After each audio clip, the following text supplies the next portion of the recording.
There's Farmer knocking the ball down, picked up by Ian Law. Here come Hawthorn again, the ball on the half-forward line. A chance for Albiston, he misses it. Peter Walker comes in. Also,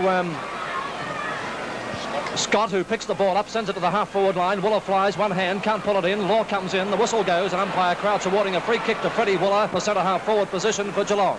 It was against Gary Young, who was holding on to Wooler to stop him getting away from him. Fred Wooler, Geelong's skipper, right in the centre. A beautiful drop kick right down to full forward. Doug Wade sets himself. Number 23 is up, can't pull it down. A chance for Stead Hay, number 20, knocks the ball along in front of him. Here's Wade, picks the ball up, bounces it on the boundary line. He's tackled by Pass, brought to the ground, picked up by Cooper of Hawthorn. Play pretty hectic again, and it's out of bounds in Geelong's forward pocket. One of the most remarkable things about the game so far has been almost the complete blanketing of Doug Wade at full forward, the champion full forward for the Cats. Farmer tries to fight it from the air the second time. Here's Hines going in, pushed, tackled by Parkin. He's still going strong, then he runs back into two more Hawthorn opponents. They seem to be everywhere. He gets a free kick, but I don't rightly feel that he deserved it. He could score a goal from here. It's right on the boundary line. Oh, this one's going wide of the goal square, and a good mark is taken by Phil Hay. 4 minutes of play gone in the third quarter. And there's the kick by Hay up to the half-back line. Up is Uren, high over the pack. Can't pull the mark down. A chance for Ian Law, who picks the ball up. Looks for somebody. He's in trouble as he's tackled by Routley. There's a cry of holding the ball or dropping the ball. But it's over the line and a throw-in to take place on the half-forward line for Geelong. Throw in now. Farmer waits for it, then threads it through the pack, and he can't get there quick enough to pick it up. After it hits the ground, there's a free kick to Hawthorn. Uren takes it on the back line. His torpedo punt kick is a real torpedo punt, and it goes onto the half-forward line. Peter Walker finds Coverdale behind him. Peter Walker having trouble getting rid of it. Coverdale gets up to grab him, but not before Walker's given it to Stuart Lord. He kicks the ball to Alistair Lord on the run. Alistair Lord's left foot kick is going in towards goal, but it falls short. It's marked by Phil Hay with Doug Wade slow to the line. Again to the members' wing. Old Farmer very nearly brought down a one-handed mark. A kick off the ground by Nalder. Picked up by Coverdale. Peter Walker's limping as Coverdale races away with the ball. Look at him go. Beautiful play by Coverdale. Left foot kick. It's swinging just away from goal. Tragedy for Coverdale. It deserved better. The mark is taken by Scott. I think Walker has some kind of an ankle injury, and Geelong must be worried over this. There's the kick by Scott up to the half-back line. Up is Brown, and a good mark to the Geelong winger on the half-back flank on the outer side of the ground. The Geelong with a chance now to come forward again. Drop kick up to the centre wing. Players set themselves. Up as Goodland. In front of him was Nolder, appealing for the mark, and looks like he's going to be awarded this mark. And rightly so. He was in front and he pulled it down. Darky Nolder, Hawthorn's centre man, to take his kick with 6 minutes of play gone in the third quarter. And this is his 14th kick. He's really on top of Alistair Lord, who's only had 8 for the whole quarter, game. 10 points the difference. Nolder kicks onto the half-forward line. Albiston, his right foot kick is into the full-forward pocket. It's out of bounds. Comments from Jeff Leake. Well, Hawthorn seem to be doing much better in this quarter now when they're making the ball their object and not the man. And they're getting the ball down forward quite well and looking for a man up forward. Farmer, beautiful hand pass across to Stuart Lord. Had to kick it off the right leg, which was awkward in the position he was, and it's out of play on the half-forward line, or it's more truthfully in the full-forward pocket on the other side at the Richmond end of the ground.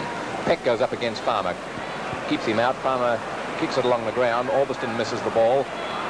This is Devine. Devine with plenty of dash kicks the ball into attack for the Cats. They springboard back. They boomeranged it back into attack. Gary Young loses the ball. Hines has hold of it, runs into his own captain Wooler, bounces off him and gets onto his right kicking leg. He runs a long way with that ball, kicks it past Wade. The ball in towards the full forward zone, and they battle hard for it here. Wade shoulder to shoulder with Phil Hay. They won't contest it. Uren is held but not in possession by Routley. Play on, says the umpire. Parkin's on the ground with the ball. Routley tries to take it off him, so too does Wade, but it'll be balled up on the half-forward line in front of the members' pavilion at the scoreboard end of the ground. Geelong are 10 points in front. Law heads for the ball. He's first there with Alistair Lord behind him. They both miss it. Two Geelong players clash, Brown and Rice. The ball goes to Nolder. Nolder kicks the ball back into the centre of the ground. Farmer tries to drag in another one-hand mark. It's to Scott. He scoops it to Scott. Scott's in trouble. Pulled down by Graham Arthur. The ball goes back to Albiston. Graham Arthur's holding his nose. think Graham Arthur and Scott clashed heads. They're both holding their pace, Scott particularly, and so is Arthur. Arthur on the half-forward line for Hawthorn, sends it in towards Peck. Can't pull the mark down. A chance for Lord. Picked up by Ian Mort, though. He loses the ball when he's tackled. Roy West tries to tap it out to Farmer. It comes to Peter Walker, and the Geelong defence standing firm as Walker kicks it back to their half-forward line. A chance here for Sharrock. Sharrock on the half-forward flank. Gets his boot to the ball, gets pushed in the back after it. It goes to Phil Hay, who is again in front of Doug Wade, and he's playing a magnificent game for Hawthorn. He kicks the ball wide to the centre wing. Coming in as Brown, doing battle with Fisher. Brown gets hipped out there by Steadhay, recovers well. A clash between Hines and Steadhay. The ball comes to Fisher. Fisher gets it to the centre wing position, to the open spaces, and it's going close to the boundary line and over the line and out of bounds. A time check, 8 minutes, 8.5 minutes into the third quarter. GDV at the grand final with a non-stop coverage as up they go, and it's Goodland on the ground. Knocks the ball away. Picked up by Brown. Brown's left foot kick is into the full forward line. And Parkin relieves. Geelong drop another mark. Goodland on his 19th man drops a mark. Don't tell me he's getting the free kick. Yeah, it's charitable day, I'd say. A very lucky one. There's Graham Arthur in the hands of the trainers after that clash with Scott. There's a kick by Goodland, down to full forward. Doug Wade tries to hook it in one-handed. It comes out towards Steadhay. He's a pretty tough guy. He's a half-back flanker for Hawthorn. And he kicks it down to the half-forward line for his team towards Ian Law. In front of Scott, appealing for the mark. It's play on. Stuart Lord retrieves the ball, gets it back towards the centre wing, and Polly Farmer takes the mark and stands his ground. Farmer on the centre wing, on the outer side of the ground, and kicking down towards the scoreboard end. 10 minutes of play gone, 10 points the difference, and Geelong are in front. They're into attack again through Farmer's kick. Beck punches the ball back, attempted through the pack. Steadhay is more effective with a kick. Farmer hand passes beautifully, and Geelong come forward again. Stuart Lord and Alistair Lord were both in there, couldn't take it. Hines grabbed McPherson high, and it's his free kick. 52 to 42, Geelong 7-10, Hawthorn 6-6. Geelong in front by 10 points. There's the kick by McPherson down towards Coverdale. It goes past him. It comes out towards Stuart Lord. He's tackled by Ian Law. The ball comes towards Coverdale. Can't pull it in. Stuart Lord comes through and he's dropped to the ground heavily, and the whistle is gone. Umpire Crouch comes in to ball it up half-forward line for Hawthorn. There's the bounce. Farmer knocks the ball down, but gives it straight to Ian Law. He's tackled by Brown. Picked up by Brown, and he gets his left foot towards, sends it wide to the centre wing, looking for somebody, but it's out of bounds once again.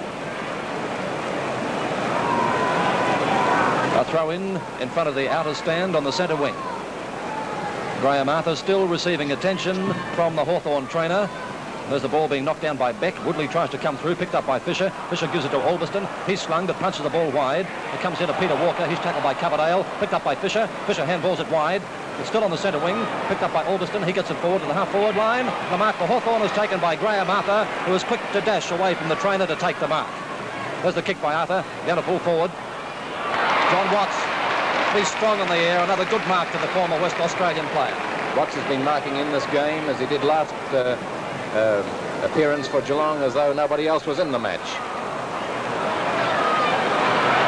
Goggin, hand pass, good play by Goggin. Sharrock misses it, coming downfield, Phil Hay. Picked up by Devine, and Devine's kick is onto the half-forward line. Sharrock giving chase, it bounces back over his head. He gets it this time, now it's swept away from him by Cooper. Throw in the shadows of the members' pavilion. Past the halfway mark. Nolder. A left foot kick by Nolder. Watts coming down to meet it. Has to spoil because Olsen was in better position to mark. Coverdale and Peter Walker run the ball across the line. Arthur still having trouble with his nose bleeding. Devine alongside him, hoping he'll bleed to death. Not really. And here's the throw in now across the centre wing. Farmer, beautiful hand pass, but well, it's not beautiful because it doesn't find a player. But his execution was fine. That's Fisher kicking the ball upfield, and Law tried hard to mark. Now he goes back in half for Scott, pulls him down with tenacious miss. Holding the ball against Scott. What do you say, Jim Taylor? Well, I would say he gave Scott no chance whatsoever to get rid of the ball. Scott was forced back by Law, grabbing him low, I thought, and tried to get his balance to punch the ball. I think the player with the ball must be given a little bit of latitude to get some semblance of balance.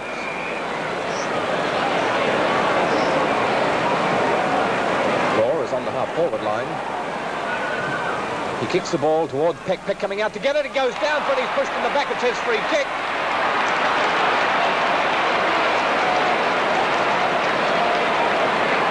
Bob Davies not happy about it, but that's one that I wouldn't disagree with umpire Crouch. That was a definite free kick. This will be Peck's 4th kick for the game, and 3 of them have been free kicks. He's straight in front, 40 yards out. Goal to the vice-captain. The second goal kicked by John Peck in the grand final.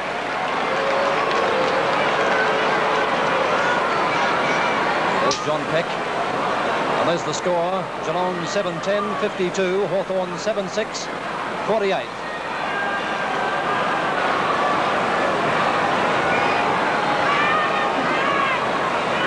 Who do you think are winners at this stage, Jeff Leake? Well, I think Geelong have still got the show, Tony, because of their pace. I feel that in this quarter that Hawthorn might find their legs giving out on them. Ball coming across to the members' wing. Graham Arthur's after it. He's recovered temporarily, it would seem. Let's hope permanently. Ratley gave him chase. He handballed beautifully to Uren. Uren's put down by Yates. Play on, says the umpire. The ball up onto the half-forward line. Peck wheels it over his head for Woodley to pick it up on the run. Woodley versus Goodland. The ball is picked up by Mort. Mort turns beautifully out of trouble. Gets the ball under his left foot. He's going up towards Alveston. He's in front. He's dragged down. Play on, says the umpire. And it allows Roy West to clear. West is right on the half-back line now from the full-back line. He kicks it into the centre of the ground. And here comes Hines. Olsen has hold of the ball. Stedhay putting a boot in. And Graham Arthur's nose is showing the signs of a tough battle. And tough it is at the grand final. And there's the ball up, and Cooper knocks the ball forward 20 yards for Hawthorn. A chance here. The ball will be picked up by Arthur. He sends it in with a punt kick towards the pocket position. Up is Woodley, can't hold the mark. Roy West comes in, and it's out of bounds 20 yards from the Hawthorn goal. Goal scorers for Geelong, 2 to Yates and Goggin, and 1 each to Rice, Hines and Wooler. Ruck duel coming up. Peck versus Yates. Oh, pushing it back to John Peck, but it's play on. Picked up by Ian Mort. He sends it in, a snapshot towards goal. There it is in the 10-yard square. It bounces across, and Scott can't get to it before it's out of bounds. Good decision by umpire Crouch in not paying that free kick to Pecky, who definitely propped in front of Yates and played for the free. There's the throw. No one gets the knockdown. A chance here for Billy Goggin. If he can pick the ball up, he's being tackled by Ian Moore. The ball bounces right for Goggin. Goggin is tackled and brought to the ground by Coverdale. Play pretty hectic. Coverdale and Goggin in there, and Devine comes in too. And it stacks on the mill. The ball up by umpire Crouch, 50 yards from the Hawthorn goal. Woodley. But Watts knocks the ball down, gives it to Devine. His kick is smothered, but it comes up towards the centre wing. Up high is Sharrock over the top of McPherson. Picked up by Nolder. Nolder gets it to the half-forward line. Trying to come through, Peter Walker, but he can't quite pick it up. He's in there again trying to retrieve it. He's got it now. Players coming over the top of him. And another ball up, I feel.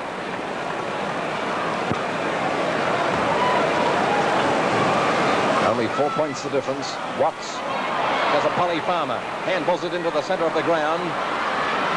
Olsen's too clever and too fast. And his foot pass from the left foot is to Uren. Uren's got his kick in before Ratley tackled him, and Arthur's taken it on the half-forward line. A great piece of play by Olsen, and it brought chain reaction results. Arthur's torpedo punt is going towards Peck. Peck's in front of the man, spoilt by West.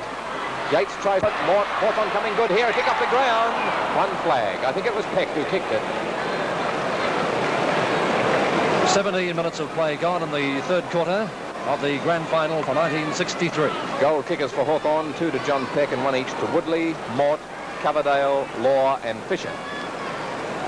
There's the score. Geelong 52 to Hawthorn 49. 24 free kicks to Hawthorn, 20 to Geelong. Roy West kicks off for Geelong to the half-back line. Watts tries to mark, can't pull it down, picked up by Fisher. Here come the Hawks, they're heading home as Fisher gets it to the half-forward line. Yates can't pull the mark down. In comes Cooper. Cooper handballs it out. Kicked forward by Alveston into the 10-yard square. It drifts away at the last minute, and a point to Hawthorn. Now it's only 2 points the difference, and what a fight back by the Hawks. It looks as though Geelong have not been able to get started since half-time, and it's Hawthorn that have found their legs certainly a lot quicker than Geelong. Roy West's kick to the back line behind Alistair Lord dropped the mark. Geelong have been fumbling very badly in this quarter. Lord kicks the ball to Orge Walker, but it's marked by Coverdale, and this is what's happening repeatedly. Hawthorn playing well. Up towards Peck goes Coverdale's kick. Peck can't mark it again. Roy West is playing very close to him. Law and Scott run the ball across the line, and there is, I think, he allows it to play on. The ball is play on. It's on the back line. Cooper's kick coming into the full forward line. Peck gets another chance. He's marked it this time. Peck has already had 5 kicks for the game and has kicked 2 goals, 3 behinds. The game hasn't seen an exhilarating performance from either full forward by any means. They're capable of much better play than this, but the defences are playing very close. Peck kicks a bad one. It goes 45 degrees to the line, and luckily it finds Coverdale. A very bad kick by John Peck. 9 times out of 10 he'd get it much closer than that. And Coverdale's put it over Crouch to the tune of at least 7 or 8 yards. He's gone out towards the front of the goal. He's going further. That could be a goal. No, it's one flag. A bad miss by Kevin Coverdale. Oh, perhaps it could be said that cheats never prosper. But it was a bad miss by Kevin Coverdale, who, after winning well early, was shaded then by Walker, but he's certainly come right back into the game, and Coverdale's a beauty. Up the other end of the ground, please. Wooler's going to full forward, and Wade is coming out to centre half forward. The ball to the half back line, miles away from where they are, as Cooper takes the mark. Wade is now at centre half forward. There he is. The ball up the other end of the ground, and marked in fine style by Devine, who was certainly one of Geelong's best players and one of the best on the ground. He's had 18 kicks. Here's his kick back and in short. Watts fumbled, but then regains possession and kicks into the centre of the ground. It bounces towards Farmer. His kick is into the goal square. Marked to Fred Willer. A change brings quick results for Geelong.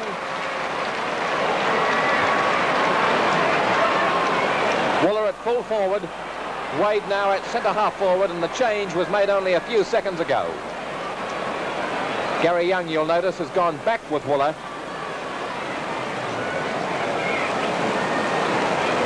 And Phil Hay has temporarily, or perhaps permanently, stayed with Wade. It's a goal, and it just gets in too. It was a goal, and as Tony, you said, a quick result, and Bob Davis is a lot happier. But I notice that the Hawthorn runner has come straight out, and he's put Phil Hay back to full back, and Gary Young out again to centre half back. 20 minutes of play gone in the third quarter. I'm not at all in agreement with this move of Fred Willer up to full forward, particularly with Wade at centre half forward, because I don't think Wade has got enough speed on this to play on the half forward line, and they've got to get the ball down to the full forward position to get Willer into the game. Comments from Jeff Leake as umpire Crouch bounces him again, and Farmer again is good. Hines tried to knock it on. Plenty of players there, too many for the game to get moving, and the umpire will ball it up. It's only 10 yards from the centre circle, Geelong's way. Nalder's left foot kick is coming out to the centre wing, and Arthur in front takes the mark. Devine's very smartly on his wheel and won't let him play on. And the Hawthorn skipper, who's been going great guns, kicks the ball to the half-forward line. Goodland is in front. He spills the mark off his chest, and then he's met solidly with a fair bump by Mort. The ball out towards Woodley. He hand passes for Orbiston. Orbiston having trouble regaining his feet. Walker puts him down, and it's a free kick to Orbiston. And well deserved. I'd say that David Orbiston is lucky to still be able to get up on his feet and take the free. And only 12 yards from goal directly in front. 7 points the difference at the moment. Only 1 point the difference. The closest in a long time if Peck kicks this. Here's John Peck, a punt kick. And it's a goal, the third goal, kicked by the Hawthorn full forward. And there he is looking pretty happy. And it appears that Geelong are the tired side after the half-time break. Not Hawthorn as most people thought. And there's a score, 1 point the difference with Geelong, 58 points to Hawthorn's 57. And at this stage of the third quarter, 22 minutes of play gone. Well, West has been quite happy to play behind Peck because he's been quite assured that Peck hasn't been able to mark well. But this is a bad error now for him because Peck is starting to mark quite well. At quarter time, Hawthorn led by 3 points. At half time, Geelong by 16. Here it is, nearly the end of the third quarter, 1 point in favour of Geelong. And through Mort, Hawthorn come forward. The ball is towards Woodley. He overran the ball. Peck comes out to meet it and just avoids trouble. Goodland picks it up. He's tackled by Arthur. His kick is in first. And it comes to the half-back line for Geelong, who are having plenty of defence work in this quarter. Hawthorn have taken the game away from them. Devine puts Uren down. Then there's another solid bump traded between Arthur and Goodland. And Tony, unless I'm mistaken, that Uren got was well out of bounds. There's the throw in, knocked down by Woodley. It's still on Hawthorn's half-forward line. Ian Law taps it out, picked up by Woodley again. He gives it across towards Coverdale. He flicks it out towards Law. Law gives it to Olsen, running through. A left foot kick by Olsen in towards full forward. A chance for Peck. Peck takes the ball. He's slung by Roy West. It's holding the ball. The free kick to go Geelong's way. And a good decision again by Kraut, because West grabbed Peck by the jumper and certainly slung him forward, but Peck had possession of the ball. There's the kick by West. Up high for Geelong was Watts. He takes the ball on the ground as he falls, and he's tackled by Beck, and the whistle is gone, and umpire Crouch will ball it up because Watts could not get rid of it. The ball is almost in the centre. Well, down by Geelong. Coming through is Fisher, barging his way through the pack, but he's well tagged, and the whistle is gone again. Another ball up in the centre of the ground, and it's 1 point the difference. Geelong in front. Farmer takes the ball out of the air, retrieves it, handballs it wide to open up the play for Geelong. Doug Wade couldn't take it. He comes in now and grabs it. He's tackled, punches the ball away. The whistle is gone. It's being brought back again, and the free kick is going to Doug Wade. Well, now, this is a controversial one. I believe that Wade was grabbed in the same manner that West grabbed Peck in, but he is receiving the free kick for around the neck, and I cannot see any difference away that either player was grabbed. Jeff Leake's comment comes home to me now. Wade definitely slow in getting rid of that ball, lumbering along that half-forward line. I wonder, was it a wise change? One could hardly criticise Bob Davis if Doug Wade kicks this goal from centre half-forward. He's just the boy to kick from here, but it's a long way into those goals. Torpedo punt is well on its way. It's a long kick. It's a beauty. It gets the distance, but it just misses out. Tony, when you were saying he could kick that, I was shaking my head because I didn't possibly think he could make the distance. But he did, but it was not a direct kick, a straight kick, and this has brought up Doug Wade's fourth behind, and he has not scored a goal. There's a kick off by Phil Hay, taken by Sharrock. Sharrock on the half-forward line, sends one in towards goal. A good long kick, but again the ball slews away, and it's 1 point. 25 minutes of play gone in the third quarter. And Sharrock has also kicked 3 behind straight. Geelong lead by 3 points. I think that Hawthorn's back in the fan seat at this stage has come about from their playing the ball instead of the man, and they look a much better side and a much more competent side in this quarter. Phil Hay's kick is a beautifully timed drop kick. It's a pretty one to watch. Brown missed the mark. Gary Young behind. Alistair Lord is number 4 alongside him. Gary Young still gets his kick in. Good play. He was under severe pressure. Stuart Lord up the other end takes the mark.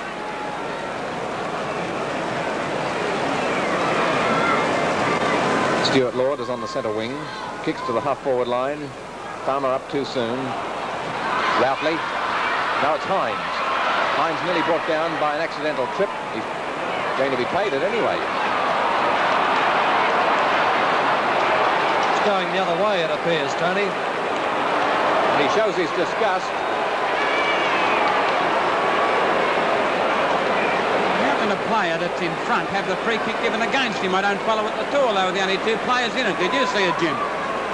Ian, I'm with you. I don't know what that was for, and I can't understand why Geelong were brought back 15 yards, because although Routley threw the ball hard, it went straight to the Hawthorn player. Ian Mort handballs it away. Comes out towards Fisher. He's edged out. Kicked off the ground for Geelong up to the half-forward line. Punched away from Doug Wade. It comes out towards Ian Law, but coming through stronger is Brown. Brown is tackled after he takes the ball, loses it, and it's out of bounds on the half-forward line for Geelong. We've had 2 minutes of time on in the third quarter. It's very nearly three-quarter time. Beck is number 4, Farmer number 5, Woodley 24 behind, and Watts number 28 juggle it. They all have a go at it. Now it's Nalder, number 3. Nalder's kick is to the centre wing on the far side. Peter Walker spoils the mark by Coverdale. Mort comes into Shepherd. The ball is across the line, and there'll be a throw-in just Geelong's side of the halfway mark. Mort. Strong. Ian Law.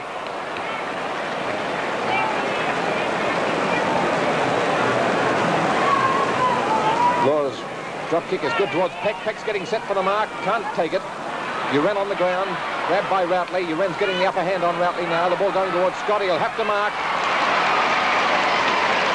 A timely mark, as you see. He was very close to goal, and Graham Arthur was on the move. And that is Scott's 6th mark. 3 minutes of time on in the third quarter as Scott kicks the ball wide to the wing.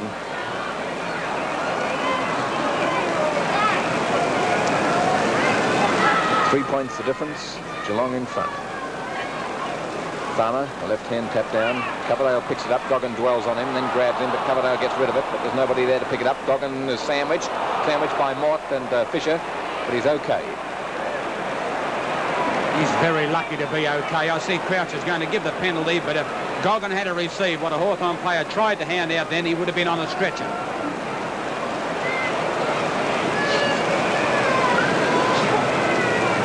Billy Goggin on the half-back line for Geelong on the outer side. Sends it forward with a punt kick towards a big pack of players waiting for it. Goodland is up. Behind him is Woodley. Picked up by Doug Wade, who's playing at centre-half forward. And here's Doug Wade heading for home as he sends one in towards Wooler. Leading out from full forward. He pushes Hay out of the road, but it's over the line, out of bounds, 30 yards from the Geelong goal.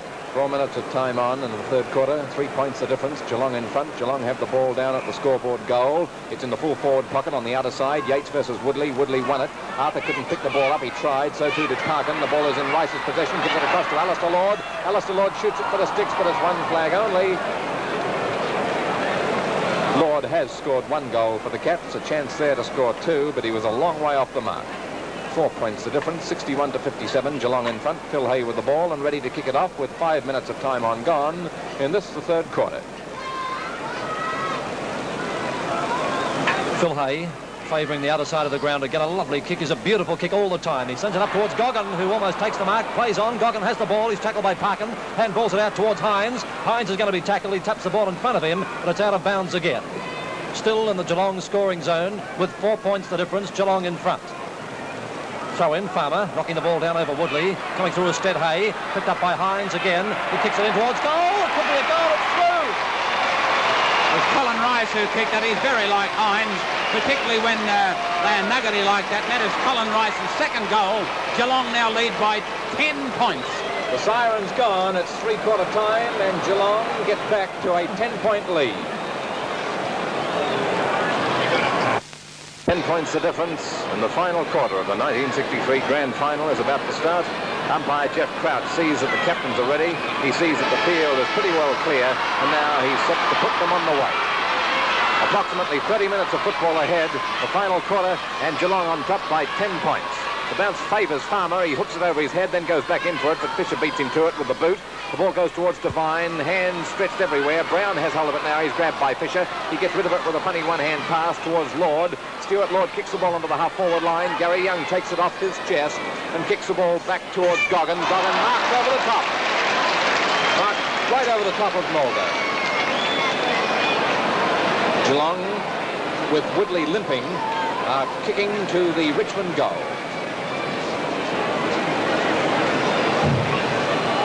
Woodley saw.